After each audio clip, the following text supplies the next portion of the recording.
Hello and welcome back with Books with Carol Ann. I'm Carol Ann and today we're going to talk about young adult books.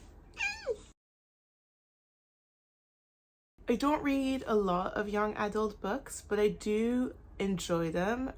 They have a bit of like nostalgia feeling to me, and I love that these characters are going through so much. I think the age when you're like 16 to 20 is probably the age when you go through more changes than throughout your entire life. You have so many important decisions to make.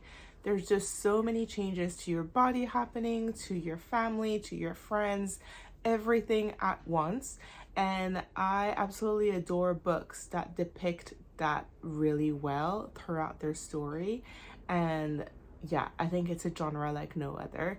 A lot of the ones that I'm about to recommend are romance. There is 2 fantasy books and 1 thriller. I know, unexpected. But yeah, most of them are romance. So let's get started. The first ones I want to talk about are The Story of Us by Zarin Madia and The Secret of Us by Zarin Madia again. This is a trilogy, I believe, but so far these 2 books are the ones that are out. These for me are an example of the perfect coming of age story. In The Story of Us, we follow Violet and Isaac as they meet at boarding school when they were 12, I believe, and they find out that they have the same birthday. And from there becomes a tradition of wishing each other happy birthday every year, and that tradition grows as they know each other more and more throughout the years, as they become friends, as they start a relationship. But unfortunately, when Isaac doesn't show up for their 17th birthday, everything comes crashing down. And Isaac spends the following year, the last year in their studies, trying to rekindle the relationship, at least trying to get her as a friend back, but he is so in love with her. So this is actually a second chance romance, and it was just done so well. It was gorgeous. It was sweet. It was full of family dynamics and, you know, friendships and the scary element of what to do with your future, and should you follow what your parents want you to do, should you not, should you be more independent, should you be more towards, you know, trying to keep that family element. So many questions were asked in this book, and they were all done beautifully, and honestly, this book is gorgeous. It's now come to the top of my favorite YA books. And of course, I also have to tell you about The Secret of Us, the second book by Zarin, which is in the same series. This also takes part in the boarding school, and we follow Isaac's little sister and Noah, who is a new kid at the boarding school.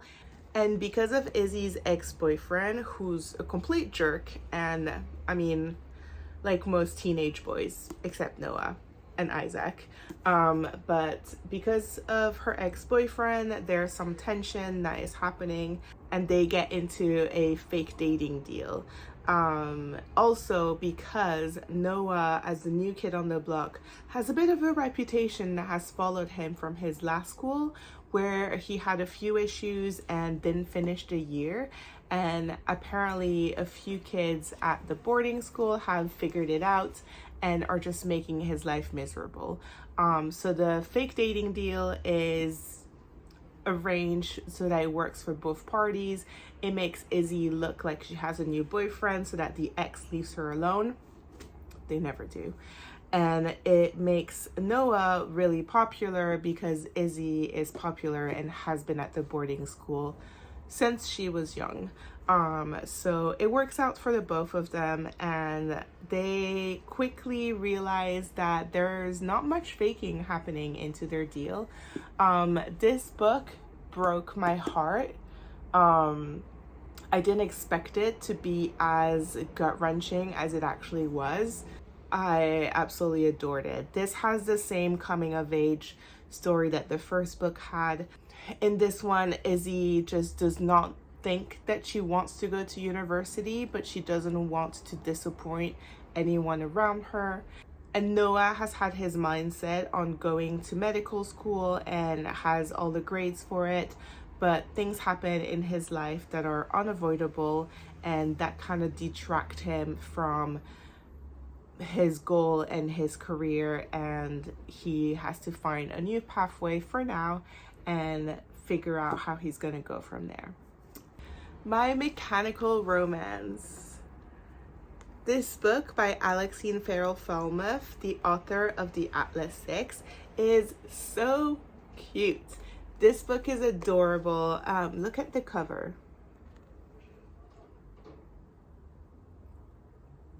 Isn't it absolutely gorgeous? Not to be confused with My Chemical Romance.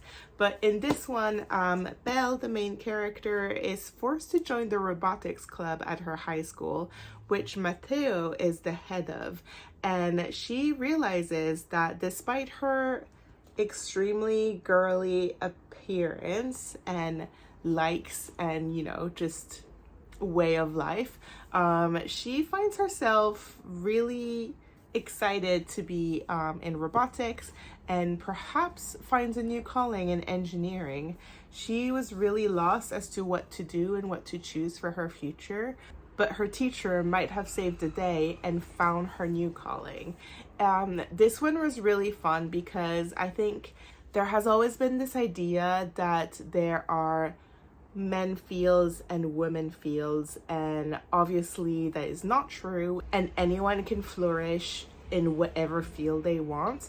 And this was a really good way to show teenagers that yes, it's possible. You can be a girl and interested in engineering. You can be a boy and interested in theatrics and, I don't know, fashion. I can't even think of ones that are purely girly because, you know, patriarchy.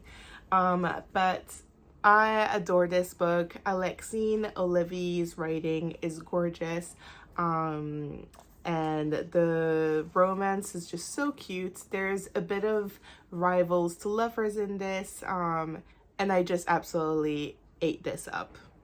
Let's stay with the same author, why don't we? So, 12th Night by Alexine Farrell-Falmouth, Olivia Blake, the author of The Atlas Six.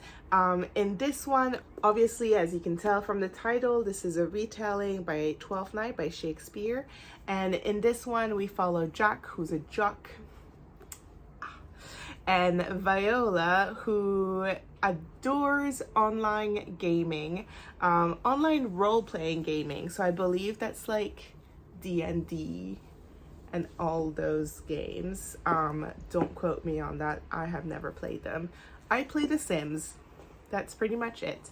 But basically at the start of the book, Viola and her group of friends are playing a game, and it quickly becomes sexist when her friends don't want to play with her anymore because basically she's a girl and she should have other interests. So she goes onto her favorite online game. So she goes onto her favorite role-playing online game and creates a masculine alter ego in order to be taken seriously in the gaming world. And Jack, the jock, just hurt himself in a football game and has absolutely nothing to do with his time, so he finds the next best thing and joins an online role-playing game. Jack and Viola know each other in real life. They're both on the senior committee team that American schools have, and they don't like each other. Let's just say that Viola is kind of your type A friends and Jack is your type D, type E. Not very organized, but he is the most popular kid in school. He's a jock, and a cute one at that. So they meet online, and they start a bit of a friendship online, and offline, they don't really get along, but as Jack has more time on his hands, he becomes a bit more involved with things that are happening in school. But most of their talking happens online. The more they play with their online role-playing game, the more they get along. And the more they organize things in real life, the more they get along. Except they have no idea who the other person is. It all starts to become really messy once Viola knows that Jack is the online person, but Jack doesn't know that Viola is the guy that he's playing with online, but he's falling for her in real life, and they start hanging out more, and things become just extremely messy.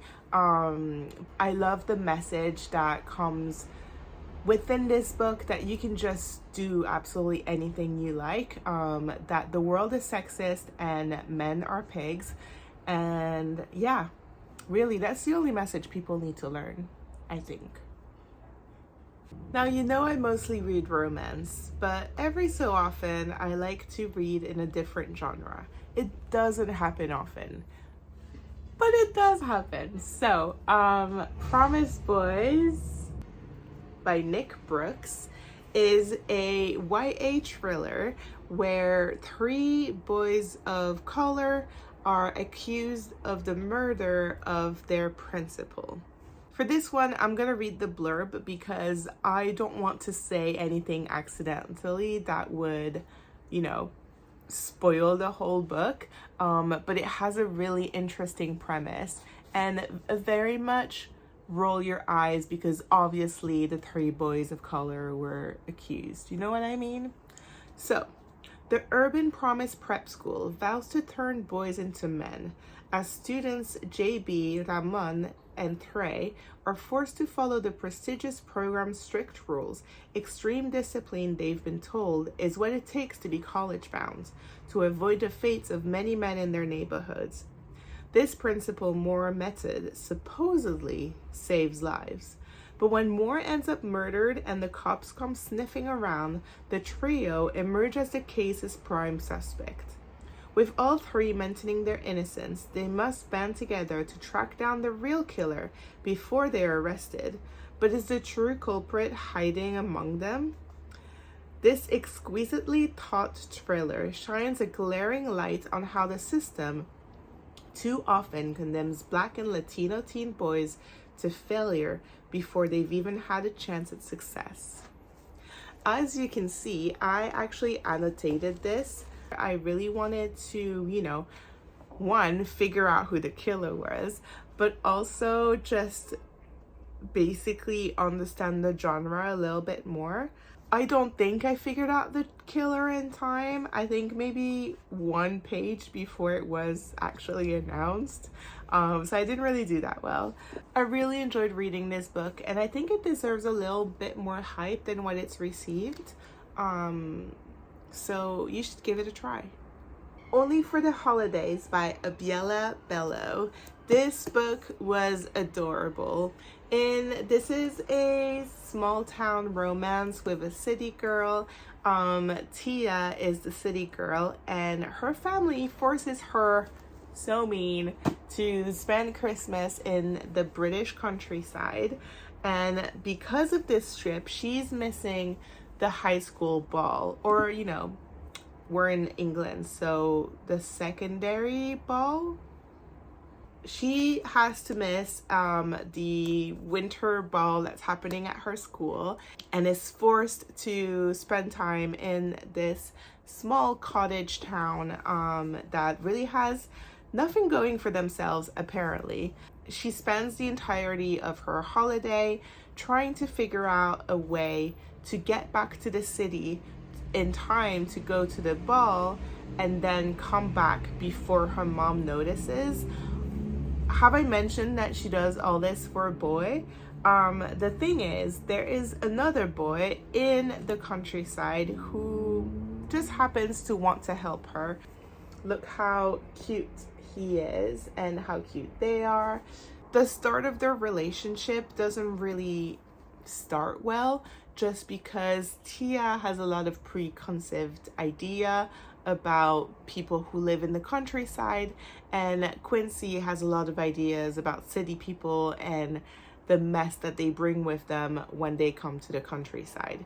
He's very happy living in the countryside, working in his family's farm, and she would rather be anywhere else on the planet. And they managed to put aside all their animosity by fake dating as a win-win situation to manage both of their families and hopefully get through the holidays in peace. This book was really cute. I really enjoyed reading it, and I think it had the perfect setting for, the Christmas holidays and just wanting that cozy feeling.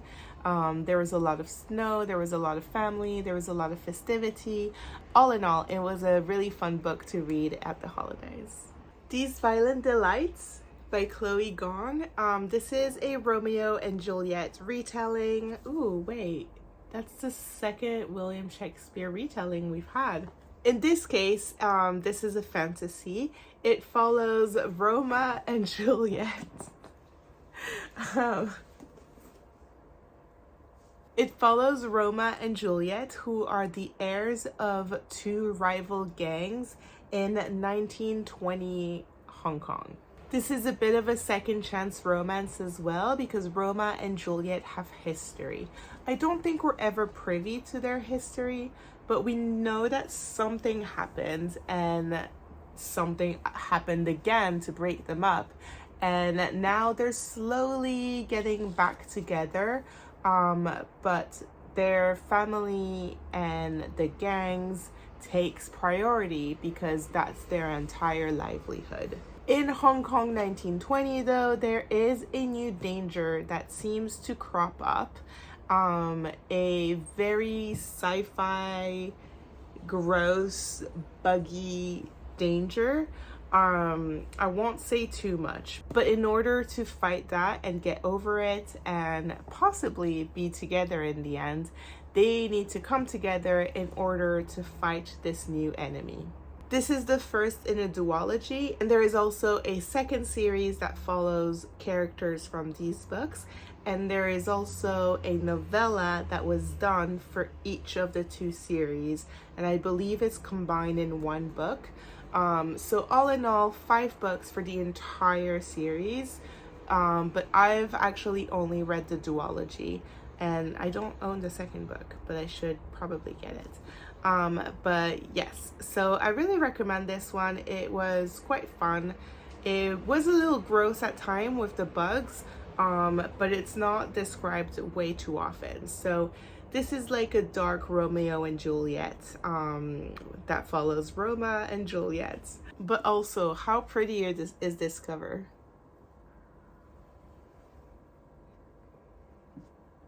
As soon as I saw the cover of this book, I knew that I wanted to read it because it's just that cute. And as soon as the book was available, I had to read it, and I absolutely adored it. It lived to the expectation. It lived up to the cover. I love judging a book by its cover, so this worked out really well.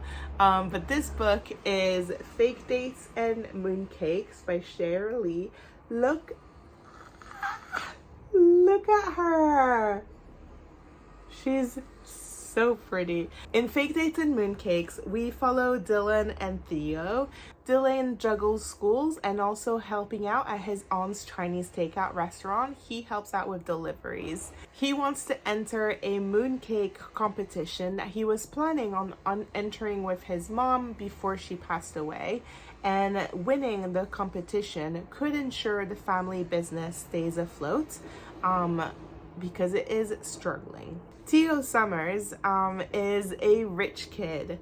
Dylan meets him on a delivery run when he tries to deliver to Theo's best friend, who basically just closes the door in his face and also doesn't tip him. So not a great first meet cute, an anti-meet cute, if you will. But Theo goes to the Chinese takeout the next day and apologizes for his friend's behavior, and in return invites Dylan to hang out. As they hang out and get to know each other, Theo offers Dylan an opportunity that he can't really refuse, but he would like to pay him in exchange for a fake date, where Theo would be able to bring Dylan to his family reunion or wedding, or a family wedding, that's right. Full of crazy rich drama. I love this. But Dylan can't risk anything. He has to learn how to make mooncakes, which apparently are really difficult, which actually doesn't surprise me because they're so pretty. They have to be difficult to make. But yeah, he has to learn all the steps in order to enter the competition. So he has time with his aunt set out in order to do this. But obviously, between school and the business and everything that's happening, there's just not enough time for whatever feelings he's starting to get for Theo.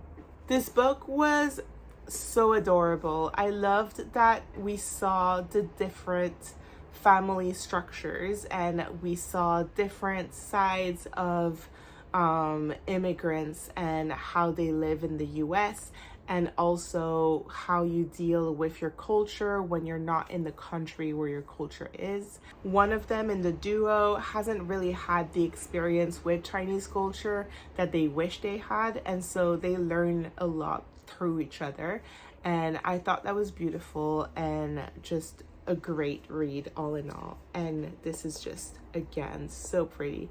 Why do I have green on my face? It's my rainbows. The next book I want to talk to you about is I Wish You All the Best by Mason Deaver. In this story, we follow Ben, who has just come out as non-binary, and unfortunately it doesn't go as well as they would have wanted, and so they're forced to go live with their estranged sister. They have to go to a new school. It's a big change for them. And you know, as you would when you're growing up and you're having lots of changes happening, if you've ever gone to a new school, you probably know that you wanted to just stay under the radar and just do your job and go home, and that's it. It's hard enough having to deal with all the changes, having to deal with new friend groups and the judgment and everything that comes with it. I imagine is a million times worse when you're having to deal with something as hard as being kicked out of your house and the judgment that you would feel from everyone around you who doesn't necessarily understand why or how you are non-binary. Thankfully, Ben makes a new friend in Nathan. Nathan takes Ben under his wing, and together they start a great friendship that turns into a little bit more. And this book is just amazing representation, and what I loved about it is that despite a tumultuous start of the book, this book is just full of hope and love. And I love the relationship that Ben has with their sister. I love the growth and the new feelings that come with Nathan, and just the whole book was just really good. I believe this is coming out in a movie. Did the trailer just come out? Hold on. The trailer did just come out, so I haven't seen it yet. Shall I watch it? Shall I watch it here? Okay.